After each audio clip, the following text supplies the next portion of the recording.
성도 여러분, 안녕하셨습니까? 만나의 아침 새벽 기도로 시작하겠습니다. 하늘에 계시는 사랑이 많으신 아버지 하나님 감사합니다. 매일 매 순간 주님과 함께 할 수 있는 귀한 은혜를 베풀어 주셔서 감사합니다. 이 아침에도 성령의 인도하심을 통해 주님의 말씀을 밝히 깨닫는 귀한 시간 되게 도와주시옵소서. 진리의 영이신 성령께서 저희와 함께하여 주시기만을 우리 주님 예수님의 이름으로 간절히 기도드리옵나이다. 아멘. 오늘은 제4과 거룩한 지혜입니다. 기억절의 말씀 잠언 8장 22절 여호와께서 그 조화의 시작 곧 태초에 일하시기 전에 나를 가지셨으며. 자, 여기 지혜에 대하여 이야기를 하고 있는데요. 자, 우리가 이 지혜가 과연 무엇인지, 또 지혜를 대한 우리의 태도가 어떤 입장을 가져야 할지를 오늘 말씀하고 있는데요. 학습 목표 깨닫기입니다. 잠언 8장에서 거룩한 지혜이자 공동 창조주 그리고 타락 이전의 중보자로 묘사된 그리스도의 실체를 파악하는 것이다라는 것이고요. 느끼기는 창조사역에 나타난 신성의 따뜻함과 친밀성, 기쁨을 느끼는 것입니다. 행하기는 공동 창조주이셨던 성육신 이전의 그리스도의 모습을 우리가 삶을 통해 받아들이는 것입니다. 자, 거룩한 지혜에 대한 부분. 지혜가 곧 이번 교과에서는 진리임을 명확하게 밝히고 있습니다. 그것은 모든 진리의 기본이신 하나님 안에 존재하고 있다고 하는 건데요. 절대적 진리가 존재한다는 사실입니다. 오늘날 사실 이 세상에는 상대적 진리에 대해서 많이들 이야기합니다. 너도 진리, 나도 진리, 그것이 달라도 진리, 뭐 이렇게 얘기하는데요. 그러나 진리는 너에게도 진리, 나에게도 진리, 다를 수가 없다는 것이죠. 절대적 진리인 것입니다. 그것은 우리에게 분명하게 지금 잠언의 말씀을 통해서 보여주시는 것이고요. 그리고 이 진리 속에 우리가 이 절대적 진리 속에서 어떠한 삶을 살아야 할 것인지, 특별히 그 절대적 진리는 무엇인가 분명한 것은 예수 그리스도의 심을 밝히고 있는 것입니다. 자, 첫째 날입니다. 지혜가 부른다. 교훈으로 내려가시면 그날의 제목의 답은 교훈에 있다고 그랬죠. 교훈에 가시면 하나님은 모든 사람이 그분을 아는 지식에 이르기를 원하고 이 세상의 불행과 고통에서 벗어나 영생을 소유할 수 있는 지혜를 얻기를 원하신다. 자, 지혜에 대한 하나님의 입장입니다. 모든 사람들이 지혜를 알기를 원하고 또 세상에서의 고통과 불행 이것을 벗어나서 영생을 소유할 수 있는 지혜를 얻기를 원하는 것이 하나님의 뜻이라고 하는 것입니다. 자, 잠언 8장 1절로 21절에 있는 말씀 가운데 지혜가 부르지 아니하느냐, 명철이 소리를 높이지 아니하느냐, 나 지혜는 명철로 주소를 삼으며 지식과 근신을 찾아 얻나니 나를 사랑하는 자들이 나의 사랑을 입으며 나를 간절히 찾는 자가 나를 만날 것이라. 자, 이 말씀에 따르면 지혜의 가치가 무엇입니까? 하나님은 모든 인간의 삶을 창조하셨고 그리스도는 우리 모두를 위해 죽으셨습니다. 따라서 하나님에 대한 지식과 그분이 제공하시는 구원 그리고 지혜도 모든 인류 여러분과 저를 위한 것이라는 사실입니다. 지혜는 전달되어야 하는 것입니다. 지혜는 그것을 듣고자 하는 모든 사람들에게 제한 없이 들려져야 합니다. 왜냐하면 이것은 삶과 죽음의 문제이기 때문에 모든 이에게 이 구원을 주시는 이 지혜를 우리는 알아야 한다고 하는 것입니다. 그래서 지혜는 이 8번이나 그 말의 정직성에 대해서 이야기하고 있습니다. 지혜는 정확해야 합니다. 분명해야 합니다. 자, 그러면 잠언 8장 10절로 11절에 있는 말씀을 통해서 지혜에 대해 무엇을 말하고 있는가 한번 우리가 알아보도록 하겠습니다. 너희가 은을 받지 말고 나의 훈계를 받으며 정금보다 지식을 얻으라. 대저 지혜는 진주보다 나음으로 무릇 원하는 것을 이에 비교할 수 없습니다.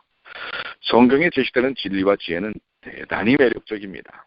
그것은 더욱 나은 이생에 대한 소망과 약속 그리고 예수님의 희생 덕분에 새하늘과 새 땅에 누리게 될 영생의 확신으로 가득합니다. 그러니까 이 땅에서의 삶과 영원한 삶에 대한 것을 다 포함하고 있는 것이 지혜라고 하는 것입니다. 세상의 부귀는 하나님에 대한 지식에 비하면 아주 헛된 것이라고 하는 것을 여러분들 기억해야 합니다.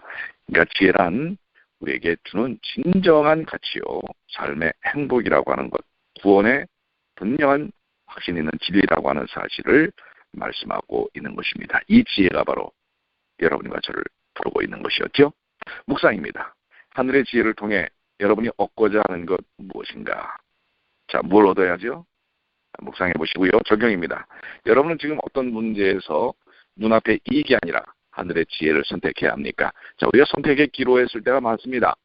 그럴 때 여러분들 어떤 선택을 하겠습니까? 지혜를 통해서 지혜를 통해서 영원한 것을 선택하실 것인지, 아니면 잠시 있다가 없어질 것을 선택할 것인지, 그 선택의 몫은 여러분 자신의 것입니다.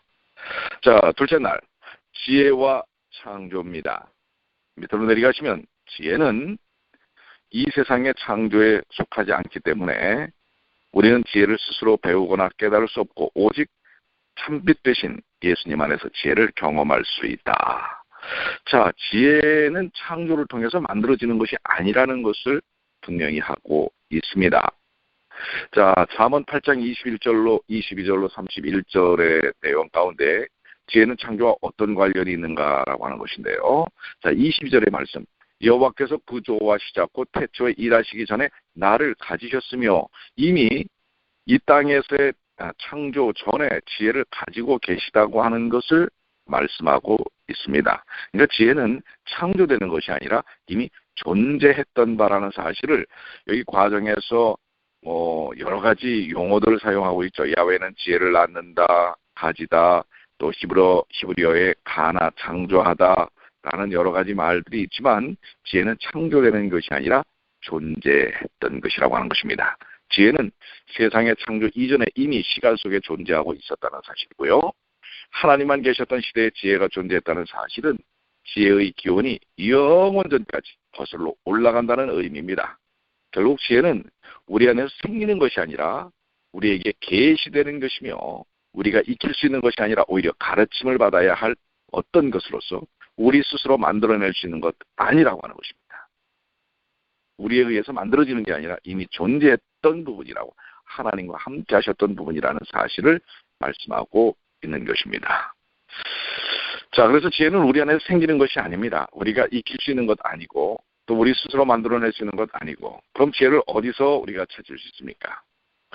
예수님은 각 사람에게 비치는 참빛이 있다고 말씀하셨죠. 요한복음 1장 9절에. 모든 사람에게 그것이 필요하다고 하는 사실입니다. 창세기 1장 1절에 태초에 하나님이 천지를 창조하셨고 태초에 말씀이 계셨습니다 라고 요한복음 1장 1절에도 말씀하고 있습니다. 마찬가지로 지혜의 발현도 태초로 거슬러 올라갑니다. 따라서 창조의 근원이신 하나님과 연결되지 않고서는 참된 지혜에 대해 말할 수 없다고 하는 사실입니다. 지혜는 세상의 창조에 속하지 않기 때문에 우리는 지혜를 스스로 배우거나 깨달을 수 없고, 참빛 대신 예수님 안에서 지혜를 경험한다는 것 기억하시길 바랍니다. 묵상입니다. 여러분은 어디에서 지혜를 찾고자 노력합니까? 어디서 찾아야 할까요? 깊이 묵상해 보시고요. 적용입니다. 근원과 연결되어 얻어지는 지혜를 통해 여러분은 무엇을 경험하기를 기대합니까? 자, 지혜가 무엇이라고요? 지혜는 언제부터 존재했다고요? 그 지혜를 통해서 여러분들은 무엇을 얻기를 원하십니까? 삶을 통해 적용해 보시고요. 셋째 날입니다. 창조 세계 안에서 기뻐함. 자, 교훈으로 내려가시면 하나님은 그분이 창조하신 세계에 대해 기뻐하셨으며 안식일의 그 기쁨은 사람과의 관계를 통해 절정에 달했다. 자, 잠언 8장 30절로 31절에 있는 말씀에는 지혜가 기뻐하는 이유에 대해서 이야기하고 있는데요. 30절 말씀 봅니다. 내가 그 곁에 있어서 창조자가 되어 날마다 그의 기뻐하신 바가 되었으며 항상 그 앞에서 즐거워하였으며, 지혜의 기쁨은 세상을 창조하신 하나님의 기쁨을 반사하는 것입니다. 이 기쁨은 매일의 창조 과정마다 나타났을 뿐 아니라 창조가 완성되었을 때 창조사역의 이 마지막 하이라이트, 이거를 장식하고 있는 것입니다. 이 창조세계 안에서 지혜가 기뻐하는 것은 바로 창조사역의 대미 속에서 나타났다고 하는 것이죠. 자, 그래서 잠언 8장에서 지혜가 기뻐했던 이유는 무엇인가? 우리는 잠언 8장에서 지혜가 기뻐했던 이유를 발견하는데요. 사람이 거처할 땅에서 즐거워하며 인자들을 기뻐하였느니라. 창조주간의 마지막 날이었던 안식일에 하나님은 인간과의 관계를 정립하셨습니다. 이러한 하나님과의 휴식과 기쁨은 사람이 한 주일의 노동을 마치고 누리게 될 안식일의 의미에 적용됩니다. 창조주의 보본을 따라 사람도 자신이 마친 일을 기쁨과 즐거움과 만족함으로 돌아볼 수 있습니다. 이런 방식으로 사람은 하나님의 창조에 대해서뿐만 아니라 피조물을 다스리도록 자신에게 부여된 통치권에 대해서도 기뻐할 수 있습니다. 그러니까 하나님은 그분이 창조하신 세계에 대해 기뻐하셨으며 안식일의 그 기쁨은 사람과의 관계를 통해 절정을 달했다고 하는 사실이죠. 이게 지혜가 기뻐했다라는 것은 이 지혜의 본질이신 하나님께서 창조사역을 통해서 안식일에 그 기쁨을 누리시고 기쁨을 나누신다는 사실입니다. 특별히 인간의 관계, 여러분과 저의 관계를 통해서 이 창조사역의 기쁨을, 이 나타난 지혜의 놀라운 완성된 경험을, 창조사역을 통해서 나타난 완성된 경험을 나누시기를 원한다는 사실을 보여주고 있는 것입니다. 여러분들, 안식일은 바로 이 지혜에 기뻐하는 이유를 경험하는 것입니다. 즉 창조주께서 창조사역을 마치신 다음에 안식일에 그 누리셨던 기쁨을 우리도 매 안식일마다 함께 그 지혜의 기쁨에 동참하는 그 기쁨을 경험할 수 있다고 하는 사실 기억하시게 되길 바랍니다. 그리고 누리시게 되길 바랍니다. 묵상입니다. 여러분의 기쁨과 창조주의 기쁨에는 어떤 공통점이 있습니까? 어떤 공부수가 있죠? 어떤 공통점이 있죠? 이 안식일에 대한 경험을 통해서 한 주 동안 열심히 살다가 우리가 안식일에 하나님 안에서의 기쁨을 누리는 것은 창조사역의 여세 동안의 창조사역을 마치시고 하나님께서 누리셨고 부여하셨던 거룩해 하신 그 기쁨에 동참하는 것입니다. 거기서 공통점을 찾고 하나님과의 교제를 통해서 귀한 기쁨과 은혜를 누린다는 것, 이걸 깊이 한번 묵상해 보시게 되길 바라고요. 그렇기 때문에 여러분들 안식일은 어떻게 보내셔야 될까요? 다른 것과의 기쁨을 나누는 것이 아닙니다. 하나님과 하나님의 창조사역과 그 하나님의 창조사역을 통해서 나타난 지혜의 기쁨 속에서 우리가 안식일을 보내야 된다는 사실 기억해야 하셔야 합니다. 적용입니다. 여러분이 창조의 기쁨을 함께 누리는 방법은 구체적으로 무엇이라고 생각합니까? 자, 구체적으로 한번 찾아보시고요. 넷째 날입니다. 지혜의 호소입니다. 지혜의 호소. 밑으로 내려가시면 교훈입니다. 자, 만약 진정으로 복된 인생을 살고자 한다면 우리는 하나님의 말씀을 듣고 날마다 그것에 주의하며 기꺼이 그 명령에 따라야 한다. 그렇죠. 지혜가 호소합니다. 우리가 진정으로 복된 인생을 살고자 한다면 하나님의 말씀을 듣고 날마다 주의하고 살피고 따르는 그러한 삶이 필요하다는 사실입니다. 자, 잠언 8장 32절로 36절을 읽어보시고요. 거기서 34절에 여기서 말하는 삶과 죽음의 기별이 나옵니다. 누구든지 내게 들으며 날마다 내 문 곁에서 기다리며 문설주 옆에서 기다리는 자는 복이 있나니 이건 생명의 복입니다. 자, 옳은 길을 발견하는 것으로는 우리는 충분하지 않습니다.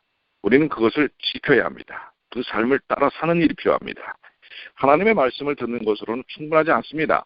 우리는 날마다 기다리며 우리가 아는 것을 따라야 합니다. 순종이죠. 말씀에 대한 믿음과 순종입니다.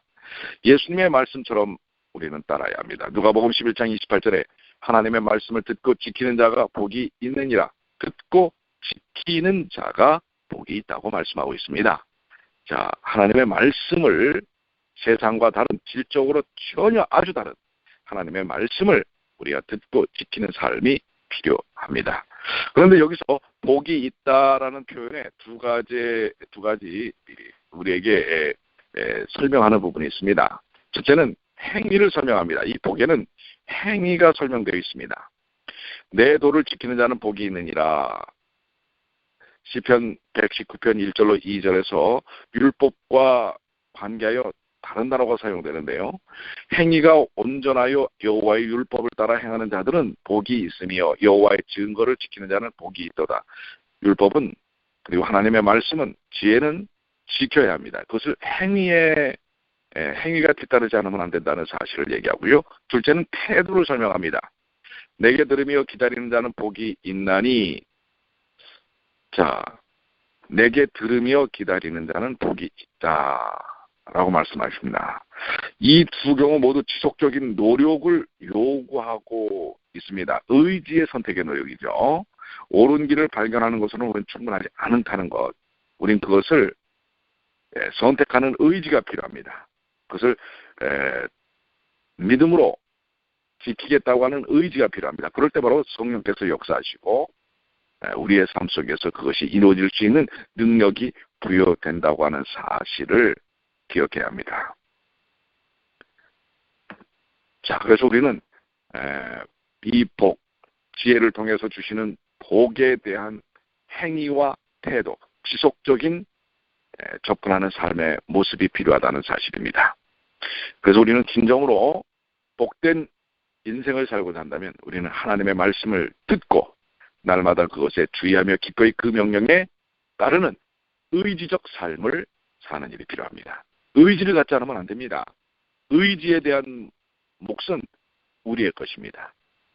선택의 의지, 그럼 그걸 지킬 수 있는 능력은 또 하나님께서 부여하신다는 것 기억하시기를 바랍니다. 자, 묵상입니다.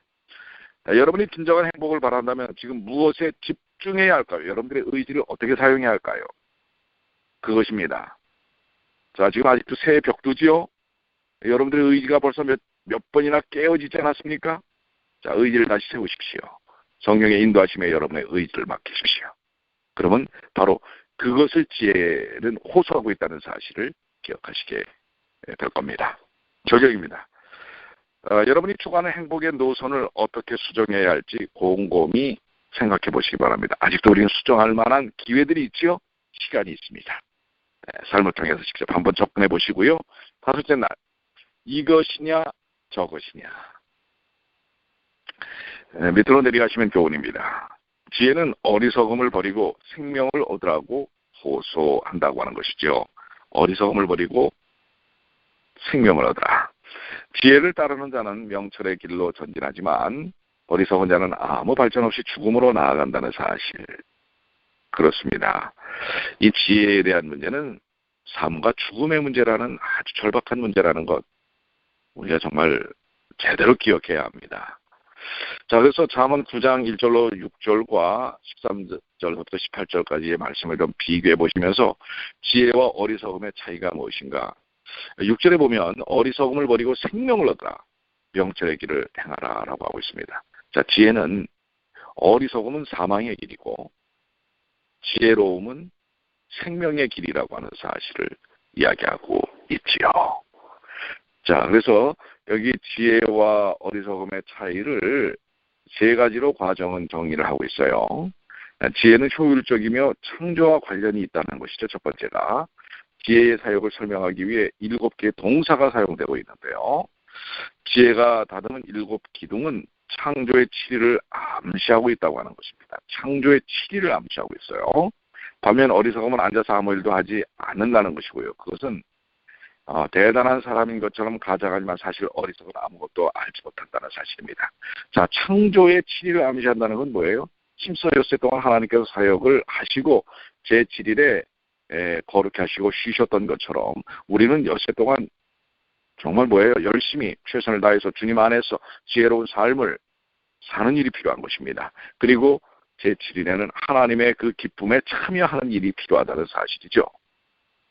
이것이 지혜와 어리석음의 삶을 통하여 나타나는 모습이라고 하는 사실입니다. 두 번째는 지혜는 자신이 준비한 떡을 먹고 음료를 마시라고 손님들을 초대한다는 것이죠. 그러나 어리석음은 먹고 마실 것을 아무것도 제공하지 않고 도둑질할 것만 자랑할 뿐이라는 것입니다.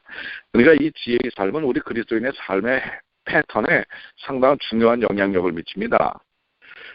진정한 복음과 지혜의 삶을 사는 사람, 생명적인 가치 속에 있는 사람은 자신의 최선을 다한 성실한 삶의 노력을 통해서 다른 사람들에게 뭔가를 나눌 수 있는 나눌거리를 갖는다는 것입니다.